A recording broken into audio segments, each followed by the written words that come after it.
Hi everyone, this is Travels with an Archaeologist. I'm the Archaeologist, now let's get into the travels. Today, I'm going back to a commenter suggestion.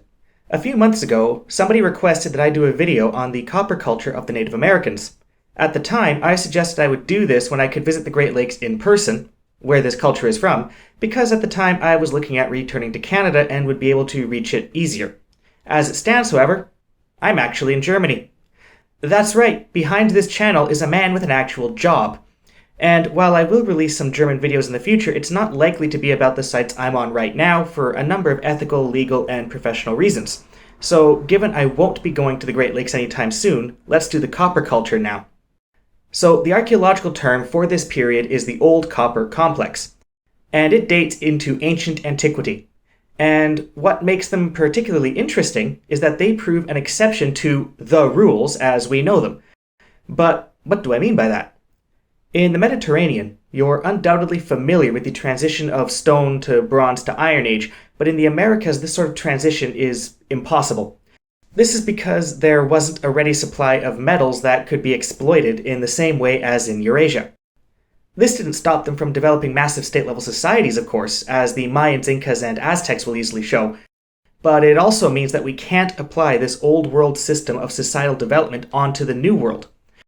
And there is no better example of how the Americas cannot fit this mold than the Old Copper Complex. Despite what the name implies, this was not one homogeneous group of people, but rather it is thought to have been a variety of different groups, all of whom, as the name does suggest, utilized copper for millennia. Now, some papers, especially older ones, seem to state that copper has been in use since the 8th millennium BCE. However, this has since been revised to starting somewhere around 4000 BCE. But even with this revised estimate, the copper complex is still one of the oldest metalworking cultures in the world, if not the oldest. And more than 20,000 of these copper objects survive between Canada and the USA, which means we have a lot of information to go on.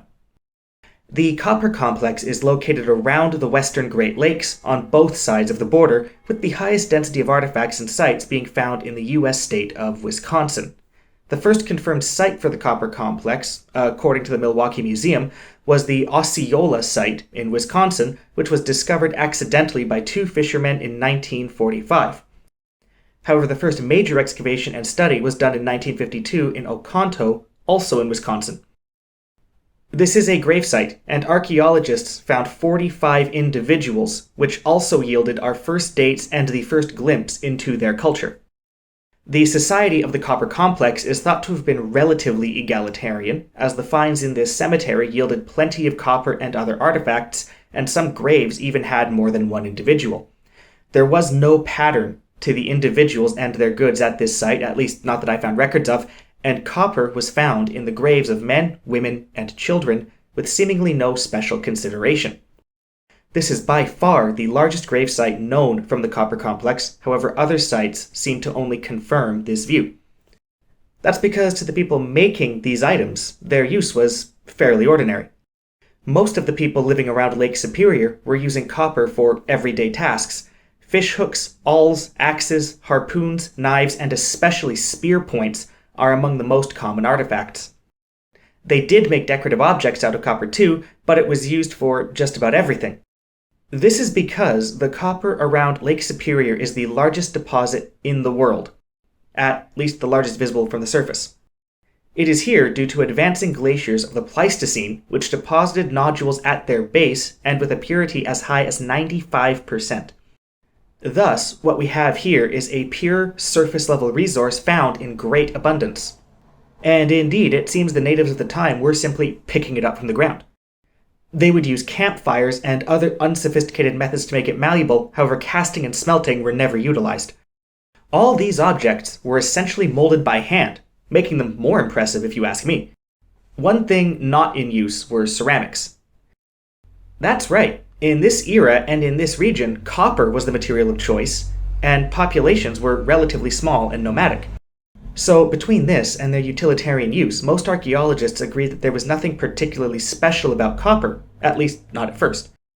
That is to say, the natives used it because it was there. It had nothing to do with an ideological or cultural attachment.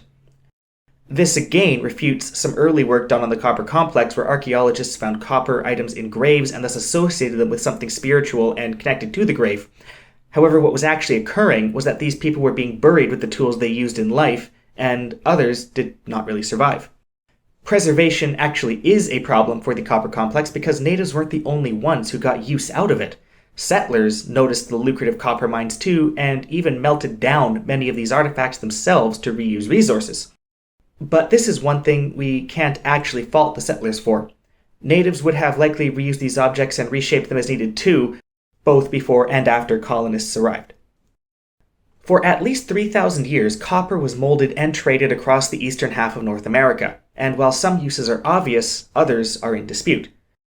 Of particular debate was the use of these crescent-shaped items, which were used for decoration and adornment when colonists arrived. However, some believe that this may have just been what their use evolved into. But the copper complex itself is said to have ended around 1000 BCE. There are a number of theories about why the copper complex declined. However, the one I find most compelling is, ironically, the opposite of what happened in the Mediterranean. Society became more advanced and used less copper. That's right, based on Old World rules, the copper complex, as it advanced socially, actually went backwards technologically.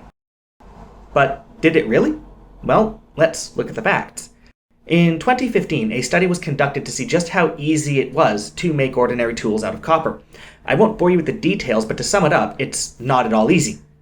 This actually complements a second experiment conducted in 2018 that found copper offered no real significant advantages over locally sourced stone or bone tools, except that it was more durable and could be used over longer periods. So this means they were putting a lot of time and effort into shaping copper for not a lot of advantage. Naturally, as the society began to need more tools and had access to a larger labor force, the manufacture of copper tools was simply impractical and no longer necessary. And society did indeed begin to stratify and become sedentary. 1000 BCE in the eastern woodlands, that's this vast area roughly, marks a significant change in society. It's around this time that we see the rise of the Adena culture, and after that, the Hopewell, otherwise known as the Mound Builders. And these guys were undeniably advanced. They had a huge and complex social system and trade network, and I will probably talk about them in a later video. Now, on the surface, this might seem like an incidental change until we look at trade routes. Trade is often underappreciated in ancient North America, but it was just as vast and telling as trade everywhere else. We get huge, wide-ranging trade routes with Mayan parrots hanging around the cliff dwellers of Arizona, shells from the Gulf of Mexico winding up near Lake Winnipeg, and Norse iron traded across the Arctic. And the copper complex is hardly an exception. Found from eastern Alberta through to New York, as far north as Lake Winnipeg and as far south as Tennessee, copper items went far, using the waterways that connect the Great Lakes and trading along the Mississippi River. But while the people of Lake Superior were using copper for everyday objects, those beyond it prized them for their decorative functions. This is especially noticeable down south among the Mississippian cultures, who were still using it to adorn the homes of their elites by the time the settlers arrived. In the historic era, the copper deposits themselves were controlled by the Ojibwe and Winnebago, among others, and it drew the attention of colonists. As a result, they were actually able to leverage better terms in their treaties. How well these terms were honored, if at all, is not really the topic of this video. But what we see in 1000 BCE is a far more stratified and developed society, especially coming from their neighbors, the Adena in Indiana and Ohio. The copper complex itself also shows signs of this, as the red ocher complex replaces the copper complex. While this doesn't seem to be on the same scale as the Adena or the Hopewell, there is no denying the red ocher people were more sedentary, more numerous, and more socially stratified. And during this period, the use of copper doesn't actually stop. Rather, it becomes specialized in decorative functions only. Ordinary people start to use stone and bone tools, and the copper is reserved for the elites, be they chiefs or be they religious leaders. It's also around this time that the trade in such items reaches an apex, with an obsession developing downstream in the Mississippi. Indeed, the wider these trade routes expanded, the more the copper complex declined, with one paper I found referencing that the majority of copper items from the graves in Tennessee were dating to 1000 to 800 BCE, notably after the copper complex fell into decline. We also see, in this period, that pottery becomes more widespread, as does agriculture. Thus, the actual use of copper became obsolete, though its use as a decorative material remained. People moved on to develop larger societies where copper became far more valuable as a prestige good to be traded than as a resource to be exploited for everyday life. But it remains a very interesting piece of human history, and it proves that there is an exception to every rule. A society that moves forwards by abandoning metalworking is rare.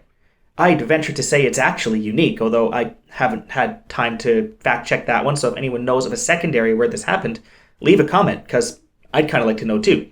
But that's about it for the copper complex. If you have a culture or an area of the world that you'd like me to look into, do leave a comment. This is the third video I've done from a commenter suggestion, so clearly I am reading them and I am getting to them. And hey, commenting on my videos is good for me too. It drives traffic and it helps the algorithm. So please remember to like and subscribe and keep following my videos. Your suggestion might come up someday.